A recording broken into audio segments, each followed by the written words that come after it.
다음은 지구촌교회 이명준 목사님의 말씀 선포가 있겠습니다. 감사의 마음을 담아서 큰 박수로 맞아주시기 바랍니다.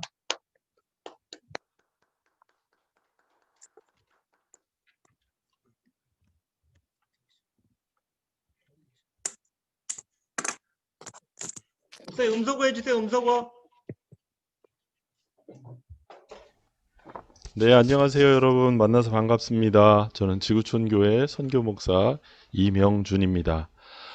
지금 아프리카에서 또 아시아에서 사무실에서 또 가정에서 또 퇴근하는 길에 여기 정기총회에 있는 곳곳에서 참석하신 여러분들을 환영합니다. 잠깐 간단하게 말씀 나누겠습니다.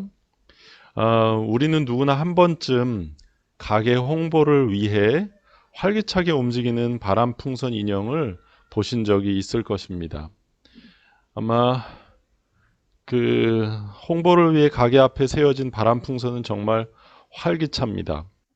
하지만 영업을 마치고 주인이 가게 문을 닫으며 연결된 모터의 전원을 끄면 그 바람풍선 인형은 주저앉습니다. 모양을 잃고 맙니다. 다음 날 다시 가게를 열며 주인이 전기 스위치를 켜기까지 바람풍선 인형은, 저렇게 활기차게 움직였던 바람풍선 인형은 허무하게 그냥 주저앉습니다. 그런 인생에 관해서 세상의 모든 지혜를 통달했으며 부귀영화를 누렸던 솔로몬이 그런 인생에 관해서 이렇게 표현합니다. 전도서라는 글에서 이렇게 표현하죠. 헛되고 헛되도다, 그리고 모든 것이 헛되도다 라고 기록합니다. 영업시간이 지나 주인이 모터 스위치를 끄면 바람 빠진 풍선 인형처럼 젊음이 사라지고 육체가 연약해진 인간은 허전하고 허무하다라고 전도서 12장에 그렇게 기록하고 있습니다. 어디 그뿐이겠습니까? 또 다른 사람들도 그렇게 허무한 삶을 살아왔었는데요. 하루하루 노동을 하며 제국의 부속품처럼 노예의 삶을 살았던 민족이 있었습니다. 그들은 거친 노동의 대가로 먹거리는 얻어먹을 수 있었지만 내일이 없는 삶을 살았습니다. 거기에 더하여 제국의 황제는 거친 노동을 하는 노예의 신생아들 중 아들은, 남자아이는 모두 강에 던지라는 유아 살해를 명령했습니다. 그걸 법으로 만들었습니다. 민족을 없애겠다는 의도였죠.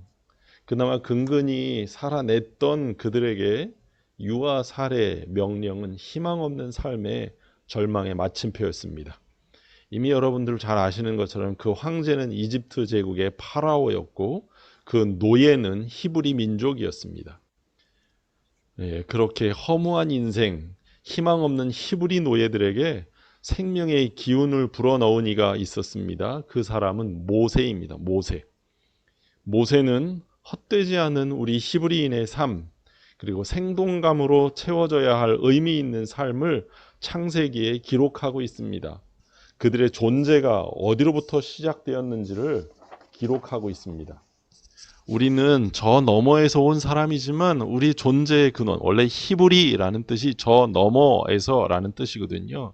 우리는 저 너머에서 온 사람이지만 우리의 존재의 근원이 누구고 우리의 삶이 의미 있어야 되는 이유를 히브리 노예들을 위해 모세가 창세기에 기록하고 있습니다. 창세기 2장 7절 말씀을 제가 읽어드릴게요. 여호와 하나님이 땅의 흙으로 사람을 지으시고 생기를 그 코에 불어 넣으시니 사람이 생명이 되니라. 히브리 민족을 향한 모세의 이 천둥 같은 창세기의 기록을 정리하면, 쉽게 말씀드리면 이렇습니다. 우리는 거대한 피라미드를 만드는 한낱 부속품 같은 노예가 아닙니다.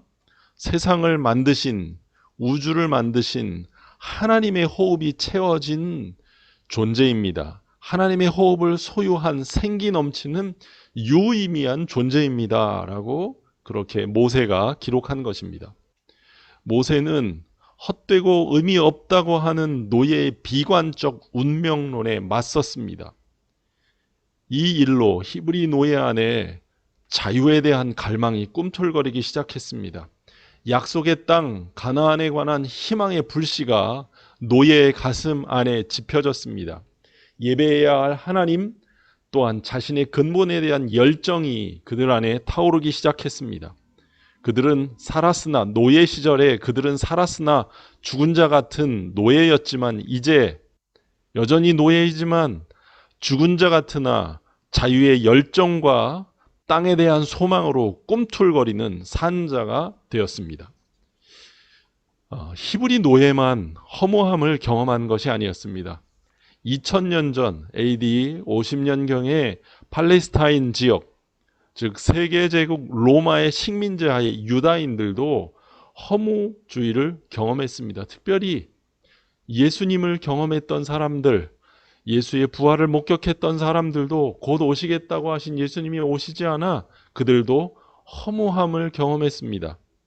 유다인들에게 정치적 독립은 요원해 보였습니다. 그래서 허무했습니다. 그때 당시 종교인들은 삶이 없는 헛된 말만 짓거리고 있었습니다. 이곳저곳에서 세상이 끝날 것이라는 종말론의 소식이 들려와 사람들은 두려웠습니다. 그때 당시에 철학가와 사상가, 지식인들은 그 허무주의를 대표하는 영지주의에 매료되어 있습니다. 육체는 아무것도 아니고 영만 진짜다라고 하는 영지주의, 이그노티스트들입니다. 그들은 육체가 의미 없다고 주장하며 민족을 허무주의로 이끌었습니다. 그때에 요한이라는 사람, 사도 요한이라는 사람이 허무주의에 맞섰습니다. 그리고 그것을 글로 기록합니다. 그 글을 요한서신이라고 말하는데요. 사도 요한은 서신에서 그의 글에서 참된 의미의 존재로서 인생을 포도나무와 가지의 비유로 설명합니다. 요한복음에는 이렇게 기록되어 있죠. 나는 포도나무요 너희는 가지라. 그가 내 안에 내가 그 안에 거하면 사람이 열매를 많이 맺나니 나를 떠나서는 너희가 아무것도 할 수 없음이라. 예. 프레젠테이션을 다음 거 보여주시면 좋겠습니다. 예. 요한복음은 그렇게 기록되어 있습니다. 예. 포도나무에서 떨어진 가지가 어떤 열매도 맺을 수 없는 것처럼 예수 없이 행하는 사람의 많은 일은 아무것도 아니라고 언급하고 헛되다라고 언급합니다. 그 헛됨을 극복할 수 있는 일, 우리의 삶의 보람을 느낄 수 있는 일, 허무주의를 극복할 수 있음은 예수 그리스도께 접붙여져야 된다. 마치 가지가 포도나무에 접붙여 있어야 열매 맺는 것처럼 우리가 그렇게 예수 그리스도께 접붙여 있어야 허무주의를 극복할 수 있다라고 말하고 있는 것입니다. 사도 요한만 그렇게 얘기한 게 아니고요. 또 다른 사람이 있는데요. 폴이라는 사람도 그런 이야기를 했습니다. 사실 폴은 우리가 바울로 잘 알려져 있는데 이 사람은 법조인이었습니다. 법조인. 예. 그는 가말리엘이라는 법률학자 밑에서 법을 배운 사람입니다. 그는 예수를 따르는 이들을 잡아 법정에 세우는 역할을 했습니다. 그런데 그가 다메섹으로 가서 예수를 잡으려고 가는, 예수 믿는 사람을 잡으려고 가는 길에 극적으로 예수를 만난 후에 완전히 변했습니다. 그리고 빌립보 지역의 성도들에게 이런 편지를 씁니다. 어떤 편지를 쓰냐면요. 너희 안에 이 마음을 품으라. 곧 그리스도 예수의 마음이니. 빌립보서 2장 5절에 나오는 말씀인데요. 예. 이 말씀을 나눴습니다. 너희 안에 이 마음을 품으라. 곧 그리스도 예수의 마음이니. 그래서 사도 바울은 예수 때문에 부귀영화를 포기한 법률가, 법조인, 그리고 저술가였던 바울은 예수의 마음을 품으라고 이야기합니다. 예수의 마음. 예수의 마음을 품은 자가 의미 있는 인생이고 예수의 마음을 품은 자가 허무함을 극복할 수 있다라고 말합니다. 그렇다면 예수의 마음은 어떤 마음일까요? 빌립보서 2장 5절 이후에 쭉 등장하는데요. 제가 쉽게 간단하게 말씀드리겠습니다. 종의 형체를 입고 낮아지고 겸손해진 마음이 예수의 마음입니다. 자신을 십자가에 죽기까지 욕심을 포기하는 마음, 순종의 마음이 예수의 마음입니다. 사람들과 같은 모양이 되신 긍휼의 마음이 바로 예수의 마음입니다. 모두가 높아지고 유명해지길 원하는 시대에 정말 필요한 사람들이 어떤 사람일까요? 위치와 자리의 문제가 아니라 자세가 문제라고 여기며 겸손히 자신의 일을 최선을 다해 감당하는 마음의 사람이 오늘 우리에게 필요하지 않을까요? 자신의 권리를 도저히 포기하지 못하는 시대, 불공평을 도저히 참지 못하는 시대에 우리에게 필요한 사람은 누구일까요? 내가 먼저 누려야 할 당연한 권리를 주장하기보다 공동체와 이웃을 위해 그리고 나보다 연약한 사람들을 먼저 배려하고 잠깐 기다리고 참아낼 줄 아는 관용의 마음, 톨러런스의 마음을 가진 사람이 이 시대에 필요할 것입니다. 시선이 온통 내게로 향하여 나만 배부르고 나만 만족하기를 원하는 세상에 필요한 사람은 누굴까요? 타인을 불쌍히 볼 줄 알아 마른 빵 한 조각을 냉수 한 잔을 소자에게 나누어 줄 줄 아는 긍휼의 마음이 있는 사람이 이 시대에 필요한 사람이고 바로 그 마음이 예수의 마음입니다. 그 예수의 마음이 있는 사람이 행동하는 양심이며 허무의 사상을 극복하여 세상을 의미 있게 만들 것입니다. 이제 마지막으로 결론으로 말씀을 마치려고 합니다. 교회 태동의 역사를 기록한 사람은 의사입니다. 교회가 어떻게 시작되었는지 기록한 사람이 있는데 그 사람의 직업은 의사였습니다. 그 의사는 그 예수의 마음을 품으면, 예수의 마음을 우리는 성령이라고 표현하는데요. 예수의 마음을 품으면 어떻게 되는지를 설명하고 있습니다. 사도행전 1장 8절에 이렇게 기록하고 있죠. 오직 성령이 임하시면, 예수의 영이 우리 마음에 임하면 너희가 권능을 받고, 그렇게 기록하고 있습니다. 권능은 헬라어로 다이너마이트의 어원인 두나미스입니다. 두나미스가 권능입니다. 예수의 영, 그분의 마음을 움직이면 우린 힘을 얻습니다. 어떤 힘을 얻습니까? 폭발적인 힘을 얻습니다. 그 힘으로 세상을 변화시키게 되었습니다.